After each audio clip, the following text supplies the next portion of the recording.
Elizabeth Báthory, seorang bangsawan dari kerajaan Hungaria. Namanya mengukir sejarah menjadi salah satu wanita terkejam yang pernah ada. Bahkan dirinya masuk dalam Guinness Book of Records sebagai wanita pembunuh berantai dengan korban terbanyak. Bagaimana tidak, dalam waktu 25 tahun, ia telah menyiksa dan membunuh 612 gadis muda. Ia dilahirkan dalam sebuah keluarga tertua dan terkaya.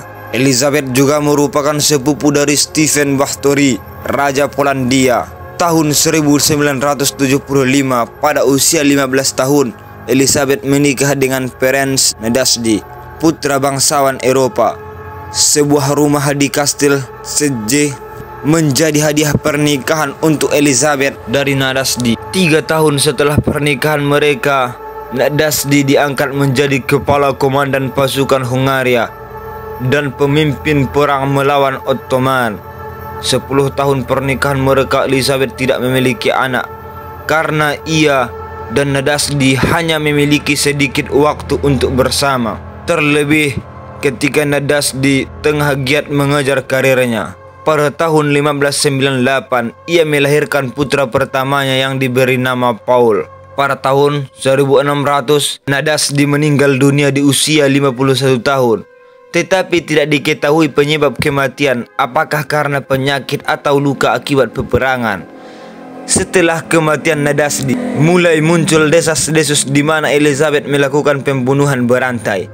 Dalam usianya yang mulai memasuki 40 tahun, Elizabeth takut kehilangan kecantikannya karena penuaan. Hingga suatu hari, seorang pelayan yang sedang menyisir rambut Elizabeth tidak sengaja menarik rambutnya.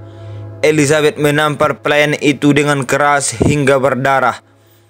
Melihat darah pelayan tersebut mengenai tangannya, ia segera berpikir bahwa darah tersebut akan memberinya kesegaran dan awet muda. Awalnya Elizabeth membunuh pelayan-pelayan di kastilnya, kemudian putri-putri petani setempat. Bahkan beberapa gadis dikirim ke kastilnya dengan dalih untuk belajar etika dan sopan santun. Elizabeth juga membuat lowongan kerja fiktif bagi gadis-gadis desa agar mau datang ke kastilnya. Setelah berhasil memancing korbannya, Elizabeth akan menyiksa mereka sampai mati. Cara yang dilakukannya pun sangat kejam. Elizabeth akan menggigit, memukul, membakar, memutilasi hingga membiarkan korban kelaparan sampai mati. Elizabeth kemudian memerintahkan budaknya untuk mengumpulkan darah mereka dalam sebuah ember dan dituang ke dalam kolam pemandiannya. Elizabeth hanya akan memilih darah wanita muda yang masih perawan. Ia berkeyakinan bahwa dengan mandi darah seorang gadis perawan, maka penuaan tidak akan terjadi pada dirinya. Agar tidak terlihat mencurigakan, Elizabeth akan memakamkan para korban dengan prosesi pemakaman dengan pendekatan agama. Namun hal ini tidak bertahan lama karena jumlah korban semakin banyak. Pendeta menolak untuk melakukan tugasnya karena gadis-gadis yang meninggal ini tidak diketahui penyebab kematiannya. Elizabeth mengancamnya agar ia tidak menyebarkan berita tentang kebiasaannya.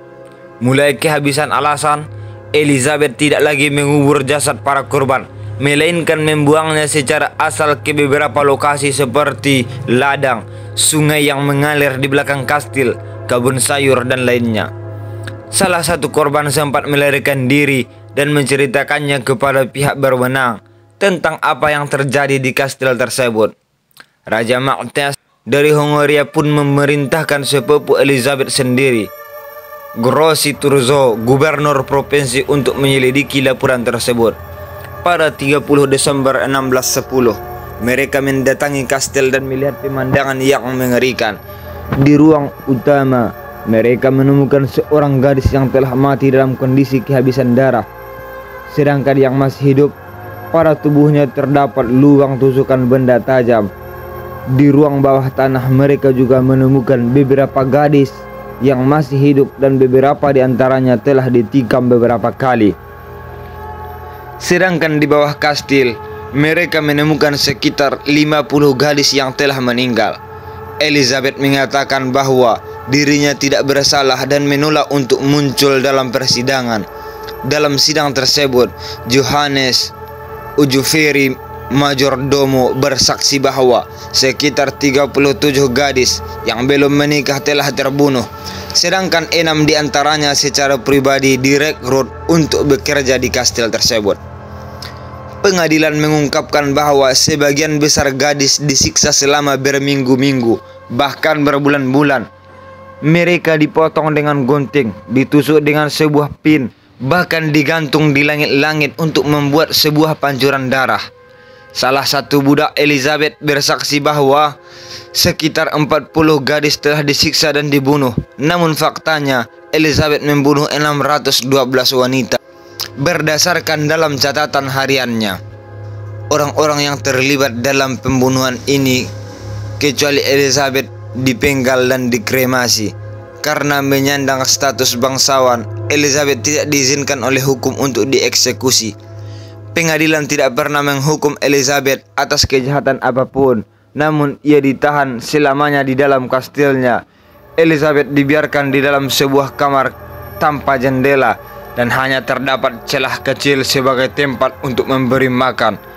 Pada tahun 1614, Elizabeth meninggal dunia dalam usia 54 tahun